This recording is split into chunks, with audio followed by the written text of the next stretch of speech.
here. It's electric. The Garden is shaking right now. We New Yorkers, you damn right we excited. Let's go Knicks! Let's go Knicks! And I will stay on target and refuse to miss.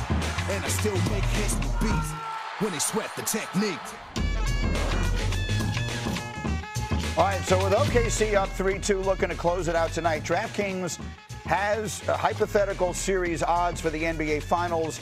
OKC right now would be minus 265 favorites over the Knicks. The Spurs would be minus 225 favorites over the Knicks. Those are both reasonably significant. So Vegas definitively likes the Western team over the Knicks. And we're delighted to welcome in Peter Rosenberg. Have you met Alan? Do you guys know each other? Okay, just making sure. Love your work. Thank you. What's fan of your show, by the way. Great show you have. Great afternoon show. What is the name of the show? Don Hunt and Rosenberg. For those of you not aware, they host the afternoon show together on ESPN Radio New York. And Peter will dive into the wrestling a little bit later as well. But let's start with the Knicks of it all. I want you to hear what yesterday Kendrick Perkins and Vince Goodwill had a conversation about the Knicks' star power compared to the rest of the playoff field. I think you'll find this interesting. Name me a better duo that's in the postseason right now than Karl Anthony Towns and Jalen Brunson. Don't have one for you. So, okay, so I've never seen a team complete and win a championship without having a Batman and Robin. Do the Spurs have a Batman and Robin right now? You take it too long. No. Okay. Do OKC have a Batman and a Robin right now? No, their Robin is hurt. Okay then, but the Knicks do.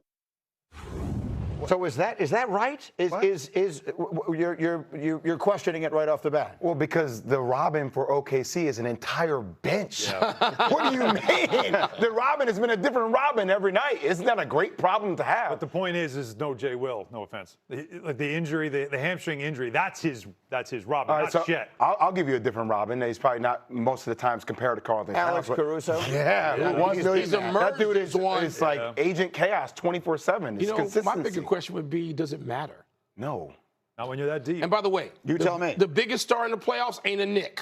Right. Let's get that straight. The biggest star in the basketball world is in San Antonio. Right. And will be for the foreseeable future. With health, it will be him. Right. It will not be anybody in New York. It won't be anybody in L.A. It will be him. It's interesting to just talk to people internationally about waking up at 7 in the morning to watch live because they want to see Wembanyama, period.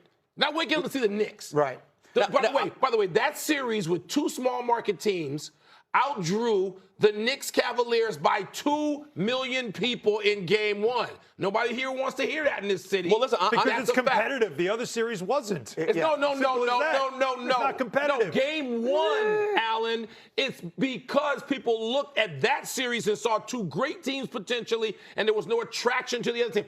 Don't try to turn the Knicks into the Lakers or the Celtics when it comes to jersey sales, merchandise sale, internet, because they're not. Yes, they are. No, they're not. Absolutely are. Oh, they're not. I was just going to win. I am all about the Wemby of it all. As Alan knows, I am obsessed with the stardom this guy has, not just because of how he plays the game physically. He's incredible. It's his personality, too. What he looks like, everything. But we're so used to the international player, the European player being called a softie. This guy wants all the smoke. I love that. But the one issue I have with Perk, I almost think you're downplaying the Knicks by referring to Cat as a Robin, because really they're not a Batman and Robin, because you can't leave out OG Anunoby, who is a massive part. If they're going to win a championship, Alan, we talk about this every day, it is because OG Anunoby also contributed a lot on that road. Yeah, and that's their depth, too. Like, the story of this Knicks team and why they've been on this run is not about Jalen Brunson being great or Karl Anthony Towns being great. It's about 5 guys, 5 starters, 5 straight games, averaging. All of them had double point figures, scoring. Yeah. And that, to me, is what the team aspect is, why they're winning, not because of a singular star. The truth is, Jay Will, the point that you were making about how OKC has all these Robins, the Knicks kind of do too. Because on any given night, it might be Mikal Bridges, and certainly the game is played on both sides of the floor. Mikal Bridges is doing that on the other side. I think people may be overlooking a little bit of how good the Knicks have been, and I did an essay on this yesterday trying to combat this by diminishing the opponents they're playing, and that's fine. You want to say the Sixers and the Cavs weren't the best competition? You're probably right.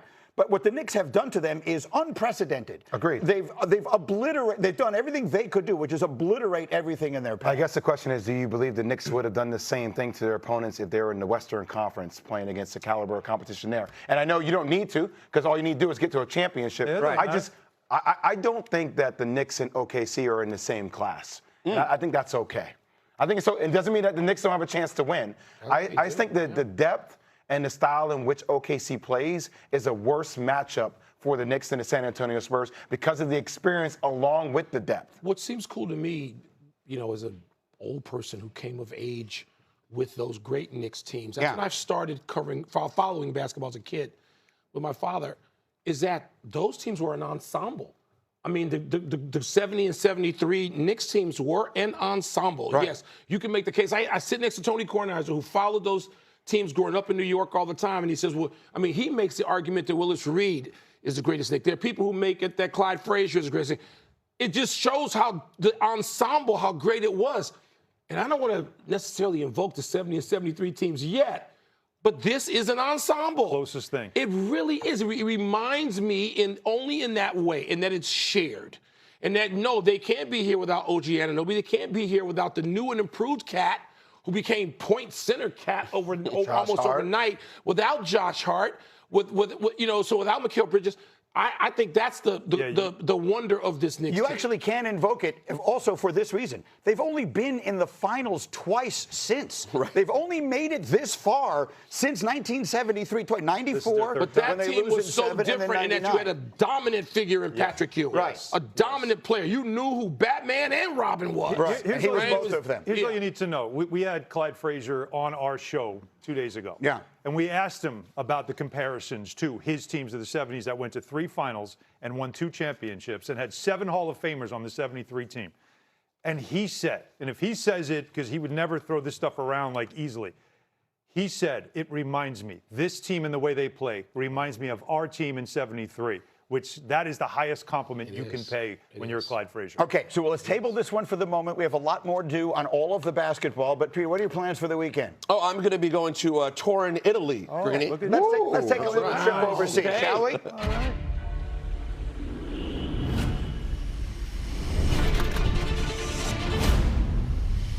The first ever premium live event to be held in Italy. High stakes, high pressure. This is what we call must-see.